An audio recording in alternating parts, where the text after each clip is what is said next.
بسم الله الرحمن الرحيم الحمد لله رب العالمين الصلاة والسلام على سيد المرسلين وعلى آله والصحابة الأكارم الغرر أما بعد السلام عليكم ورحمة الله وبركاته.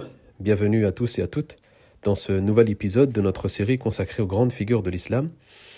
Nous allons découvrir aujourd'hui, bi'idhnillahi ta'ala, la vie d'une autre femme dont le courage et la foi ont marqué l'histoire. Une femme qui a défendu le prophète sallallahu alayhi wa sallam. Une femme dont le nom est resté gravé dans les pages de la sira. Dans ce podcast, bi'idhnillahi ta'ala, nous partons à la découverte de Nusayba bint Ka'b, plus connue sous le nom de Umara radiyallahu anha. Elle s'appelait Nusaybatu bint Ka'b ibn Amr. Elle appartenait à la tribu des Banu Mazin ibn al-Najjar. Ibn al-Najjar, l'une des grandes tribus des Ansar de Médine. Cette tribu avait un lien particulier avec le prophète sallallahu alayhi wa sallam. Pourquoi ? Eh bien parce qu'elle faisait partie de la famille de sa mère, Amina bint Wahb. Autrement dit, sa tribu appartient à la même tribu que la mère du prophète sallallahu alayhi wa sallam. Son surnom était donc Umara. Elle était la mère de deux grands compagnons connus, Habib ibn Zayd et Abdullah ibn Zayd. Elle grandit à Médine dans une société marquée par les traditions tribales. Mais rapidement, elle se distingua par plusieurs qualités. Une grande force de caractère, un courage remarquable, une foi sincère et un sens profond du sacrifice pour la vérité. Et ces qualités apparaîtront clairement dans toute sa vie. Lorsque l'islam arriva à Médine, Nusayba fit partie des premiers habitants de la ville à embrasser cette nouvelle religion. Elle participa à l'un des événements les plus importants de l'histoire de l'islam, à savoir le second pacte d'allégeance d'Al-Aqaba, ce que l'on appelle en arabe Bay'atul Aqaba al-Kubra. Lors de ce pacte, les habitants de Médine jurèrent au prophète sallallahu alayhi wa sallam de le protéger comme ils protègent leur propre famille. Et Nusayba faisait partie de ce groupe. Car en effet, lors de ce pacte d'allégeance, il n'y avait que deux femmes, deux Médinoises présentes, dont Nusayba bint Ka'b. Et ce serment allait changer l'histoire. Car quelques mois plus tard, le prophète sallallahu alayhi wa sallam émigra à Médine. Umara radiyallahu anha faisait partie des femmes des Ansar connues pour leur proximité avec le prophète sallallahu alayhi wa sallam. Elle participa à plusieurs événements importants. La bataille de Uhud, Al-Hudaybiyah, la bataille de Hunayn, puis plus tard la bataille d'Al-Yamama, sous le califat de Abu Bakr radiyallahu anhu. Elle faisait aussi partie des compagnonnes qui ont transmis des hadiths. Par exemple, elle rapporte que le prophète sallallahu alayhi wa sallam a dit « Inna as-sa'ima idha ukila indahu sallat alayhi al-mala'ika » ce qui signifie lorsque quelqu'un mange auprès d'une personne qui jeûne, les anges invoquent pour elle. Certains mufassiroun du Coran, c'est-à-dire des exégètes du Coran, ceux qui interprètent le Coran, ont considéré que Nusayba a participé à une cause de révélation d'un verset dans Surat al-Ahzab. En effet, on rapporte qu'un jour, elle fit une remarque au prophète sallallahu alayhi wa sallam. Elle lui dit « Je vois que beaucoup de choses sont mentionnées pour les hommes dans le Coran al-Karim, mais je ne vois pas les femmes mentionnées. » Peu de temps après, Allah subhanahu wa ta'ala révéla ce verset au prophète sallallahu alayhi wa sallam « Innal muslimina wal muslimati wal mu'minina wal mu'minat al-aya » dans Surat al-Ahzab. C'est-à-dire ce qui signifie « certes les musulmans, les musulmanes, les croyants et les croyantes » jusqu'à la fin du verset. Un verset donc dans la sourate Les Coalisés. C'est un verset en réalité qui affirme clairement la valeur spirituelle des hommes et des femmes croyantes. La vie de Umara ne fut pas seulement faite de courage, elle fut aussi marquée par de grandes épreuves, radiyallahu anha. Son fils, Habib ibn Zayd, fut envoyé par le prophète sallallahu alayhi wa sallam comme messager auprès de Musaylima al-Kadhab, le faux prophète. Musaylima lui demanda « Attestes-tu que Muhammad est le messager d'Allah ?» Il répondit « Oui, avec certitude. » Puis Musaylima lui demanda « Et moi, attestes-tu que je suis un messager également ?» Il répondit « Je n'entends pas ce que tu me dis. J'ai l'impression que mes oreilles refusent d'entendre ce que je viens d'entendre. » Alors Musaylima ordonna qu'on le torture et qu'on le découpe membre par membre. Subhanallah. Mais il ne renia jamais sa foi. Donc il fut tué et décapité injustement. Lorsque Nusayba apprit la mort de son fils, elle va prononcer cette phrase incroyable. « Limithli hadha a'dadtuhu wa 'inda Allahi ihtasabtuhu » Subhanallah. C'est pour une telle cause que je l'avais préparé et j'en espère la récompense auprès d'Allah subhanahu wa ta'ala. Quelques années plus tard, lors de la bataille contre Moussaïlim al-Kadhab, sous le califat de Abu Bakr as-Siddiq radhiyallahu anhu, Nusayba participa également au combat, malgré son âge. Elle combattit avec une grande détermination. Ce jour-là, elle reçut apparemment 12 coups, 12 blessures, et sa main fut carrément coupée. Mais elle continua à combattre coûte que coûte. Quand la bataille prit fin, elle aperçut son fils Abdullah ibn Zayd. Elle lui demanda « Moussaïlima a-t-il été tué ?» Et son fils lui répondit « Oui, il a été tué. » Et on rapporte dans les livres de Sira, dans les livres d'histoire, dans les ouvrages qui parlent de la Sira du prophète sallallahu alayhi wa sallam, que ce serait Wahshi qui aurait tué avec sa lance Moussaïlim al-Kadhab et que probablement également le fils de Nusayba aurait participé à son élimination. Et le récit précise qu'après la mort de Moussaïlima, Nusayba se serait prosterné pour remercier Allah subhanahu wa ta'ala. Nusayba vécut encore quelques années après ces événements. Elle mourut vers l'an 13 de l'Hégire, sous le califat de Omar ibn al-Khattab, et elle fut enterrée dans le cimetière d'Al-Baqi' à Médine, derrière la mosquée du prophète sallallahu alayhi wa sallam.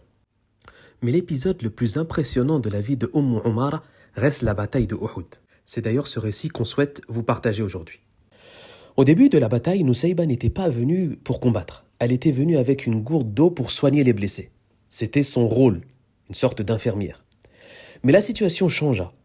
Les archers quittèrent leur position, l'armée musulmane fut attaquée par surprise et beaucoup de combattants se dispersèrent. Et le prophète sallallahu alayhi wa sallam se retrouva presque seul. C'est à ce moment-là que Nusayba s'approcha de lui. Elle prit une épée, puis un bouclier, et elle se mit à combattre elle-même pour défendre le prophète sallallahu alayhi wa sallam. Elle dira plus tard « Je me suis mise à combattre avec l'épée et à tirer avec l'arc jusqu'à ce que les blessures m'atteignent. » En effet, elle fut blessée à plusieurs endroits, dont une blessure très profonde à l'épaule. Celui qui la blessa est un ennemi appelé Abdullah ibn Qami'a al-Laythi. Et cette blessure d'ailleurs était si grave qu'elle mit une année entière à guérir. Malgré cela, elle continua à se battre. Le prophète lui-même dira plus tard, sallallahu alayhi wa sallam, « Je me tournais ni à droite ni à gauche le jour de Uhud sans voir Umara combattre pour me défendre. » À un moment de la bataille, le fils de Nusayba, Abdullah ibn Zayd, fut blessé. Le sang coulait abondamment. Nusayba accourut vers lui, déchira des morceaux de tissu et se mit à soigner sa blessure, à couvrir sa blessure pendant que le prophète sallallahu alayhi wa sallam observait la scène. Et le prophète sallallahu alayhi wa sallam va lui dire « Inhad yabni Umara, fadrib al-qawm » Lève-toi, ô fils de Umara, et retourne combattre.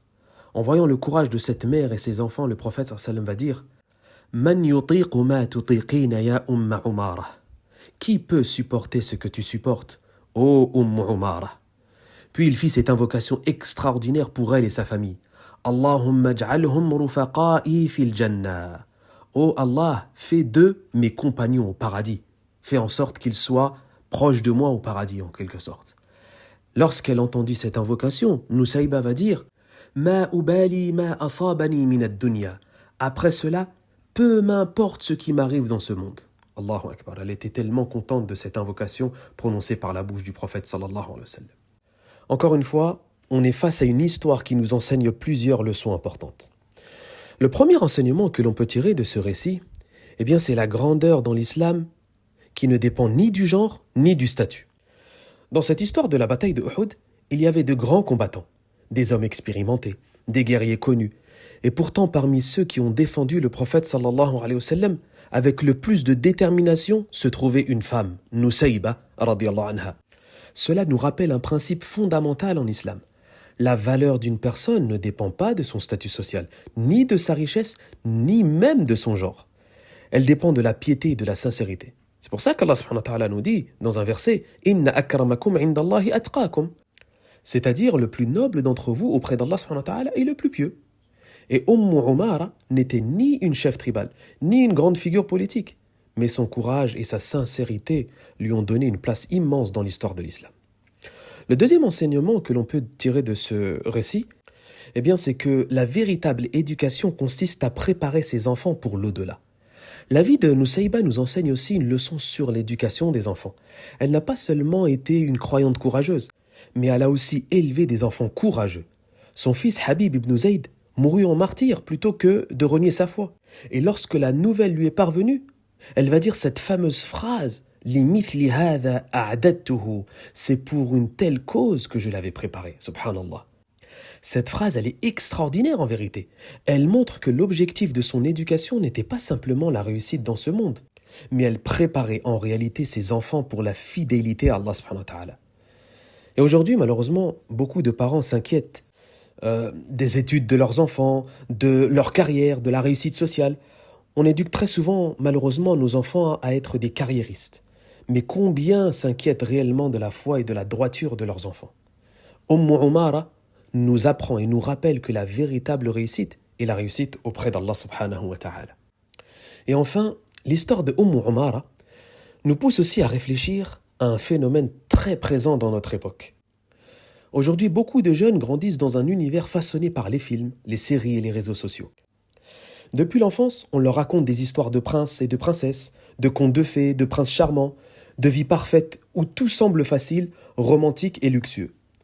À travers certaines séries également, ou certains contenus, on transmet parfois une vision très matérialiste de la vie. L'idée que le bonheur se trouve dans le luxe, dans le confort permanent, dans une vie où tout doit être agréable et facile.